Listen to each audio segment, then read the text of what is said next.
Assalamualaikum warahmatullahi wabarakatuh. Perkenalkan, nama saya Nazwa Salsabila dengan nomor NIM 0101221027. Di sini saya akan membahas sedikit materi mengenai komunikasi Islam dalam menghadapi berita hoaks. Tanpa berlama-lama, langsung saja ke materinya. Nah, di sini udah ada nih masuk ke poin pertama, yaitu definisi dari komunikasi Islam dalam menghadapi berita palsu atau hoaks. Nah, saya ambil dari satu ahli, yaitu dari Bapak Dr. Muhammad Ali Aziz, yang mendefinisikan bahwasannya komunikasi Islam dalam menghadapi hoaks adalah upaya dakwah yang dilakukan dengan cara-cara yang sesuai dengan ajaran Islam, termasuk juga menggunakan teknologi informasi untuk menyebar kebenaran dan membantah kebohongan.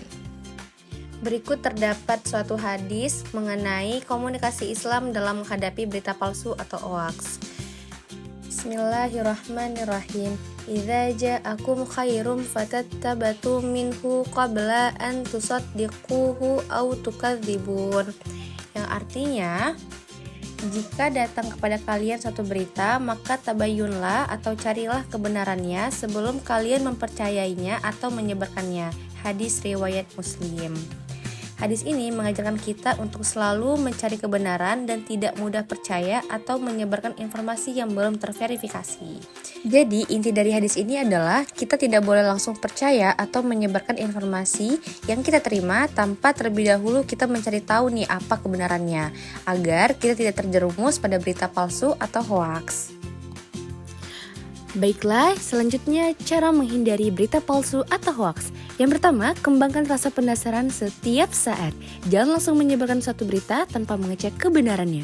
Yang kedua, berhati-hati dalam judul berita yang provokatif. Sering sekali berita hoaks mempunyai judul yang mengandung sensasi seperti menghasut. Berikut contoh penerapan hadis. Pertama, ketika kita menerima informasi melalui media sosial, website, atau dari orang lain, kita tidak boleh langsung percaya begitu saja. Kedua, kita harus mencari tahu sumber informasi tersebut dan memverifikasi kebenarannya. Ketiga, jika kita tidak yakin dengan kebenaran informasi tersebut, kita sebaiknya tidak menyebarkannya. Keempat, kita dapat menyebarkan informasi yang positif dan bermanfaat bagi orang lain.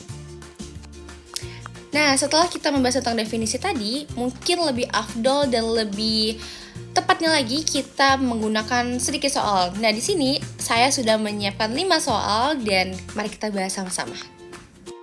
Soal yang pertama, bagaimana Islam mengajarkan umatnya untuk memverifikasi kebenaran berita sebelum menyebarkannya? Nah, kira-kira teman-teman jawab yang mana nih? Jawabannya yang A? Jawabannya yang C? Salah juga, berarti jawabannya yang B.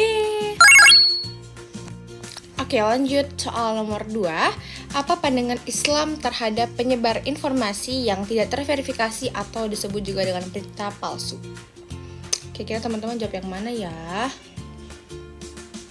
Tada, benar sekali. Jawabannya yang B. Soal nomor 3, bagaimana seorang muslim seharusnya merespon ketika menemui berita yang palsu dan berpotensi merugikan individu atau kelompok? Kira-kira kalian yang pilih yang mana nih? Yang A, salah. Jawabannya yang B, lagi-lagi B. Lanjut ke soal nomor 4. Apa pesan-pesan atau prinsip dalam Islam yang dapat membantu atau melindungi umat dari penyebaran berita palsu? Tada! Jawabannya lagi-lagi B. Keharusan untuk selalu mencurahkan waktu dan energi untuk memverifikasi setiap informasi. Jadi jawabannya lagi-lagi B, yaitu benar. Kita masuk ke pertanyaan yang terakhir, yaitu bagaimana cara komunikasi yang efektif dalam Islam dapat membantu dalam memerangi penyebaran berita palsu. Kira-kira jawabannya yang mana ya? Apakah yang A? Salah. Apakah yang B? Salah. Jadi jawabannya adalah yang C. Yeay! Baiklah, sekian sedikit materi yang telah saya berikan tadi. Saya harap sedikit banyaknya materi yang saya kasih itu bermanfaat dan berguna untuk orang yang mendengarkan di sini. So, lebih dan kurang saya mohon maaf. Assalamualaikum warahmatullahi wabarakatuh. See you. Thank you semuanya.